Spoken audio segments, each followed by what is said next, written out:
તો હેલો મિત્રો, ફરીથી તમારું સ્વાગત છે આપણે એક નવા મિની વ્લોગ વિડીયોમાં। બધાને જય દ્વારકાથી, જય શ્રી રામ એન્ડ હર મહાદેવ। અને ભાઈ ભાઈબંધુ ભેગા આપણે નીકળી ગયા રણુજા સણોસરી, કેમ કે ભાઈ ત્યાં હતો ડાયરો અને ડાયરામાં આવવાના હતા મેહુલ આહિર, જાહલબેન આહિર ને દેવરાજ ગઢવી। તો ભાઈ આપણે સાંભળવા જવાના હતા, એટલે ભાઈ ભાઈબંધુ ભેગા નીકળી ગયા ગાડી લઈને। અને ત્યાં 2 દિવસનો મેળો પણ ભરાવાનો હતો। તો ભાઈ આપણે પહેલાં મેળામાં ચક્કર મારી લીધી અને પછી આપણે પૂગી ગયા મંદિર પાસે, જ્યાં સ્ટેજ ગોઠવેલું હતું ત્યાં।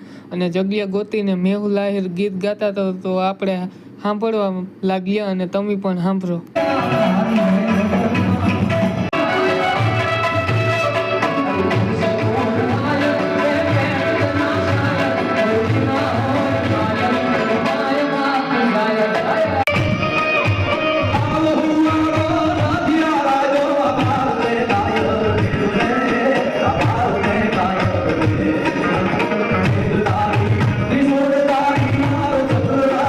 તો મિત્રો આપણે નીકળી ગયા ઘર બાજુ। વિડીયોને લાઈક કરી દેજો, શેર કરી દેજો અને ચેનલને સબસ્ક્રાઈબ કરી દેજો।